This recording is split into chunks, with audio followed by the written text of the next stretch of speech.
Yesus berangkat menuju seberang Danau Galilea yaitu Danau Tiberias. Banyak orang yang mengikut Yesus untuk melihat lebih banyak lagi tanda-tanda mujizat yang Yesus lakukan. Mereka kagum bahwa Yesus dapat menyembuhkan orang sakit, membangkitkan orang mati dan lain-lain. Tetapi, mereka fokus hanya pada keajaiban yang dibuat Yesus sebagai pribadi. Yesus tidak menolak kehadiran orang banyak itu namun memberikan kesempatan bagi mereka untuk semakin mengenalnya. Kehadiran orang banyak itu terkait dengan perayaan Paskah Yahudi yang sudah dekat, di mana orang-orang Yahudi yang ada di Yerusalem maupun di perantauan berziarah dan beribadah di Bait Allah di Yerusalem.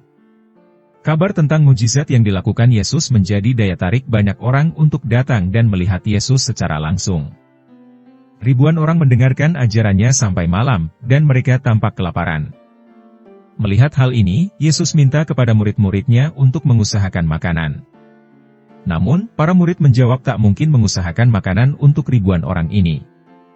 Pertanyaan Yesus kepada Filipus untuk menguji sejauh mana kepedulian Filipus dan rekan-rekannya akan kebutuhan makan banyak orang itu. Filipus hitung-hitungan dan menyatakan kepada Yesus tidak cukup uang mereka untuk membelikan makanan bagi ribuan orang ini.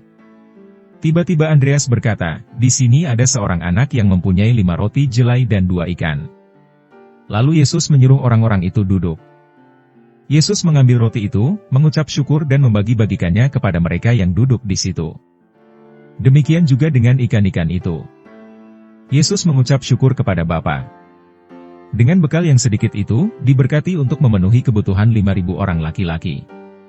Ini mujizat, ini tanda karya Allah yang dilihat dan dialami langsung oleh banyak orang yang datang pada waktu itu.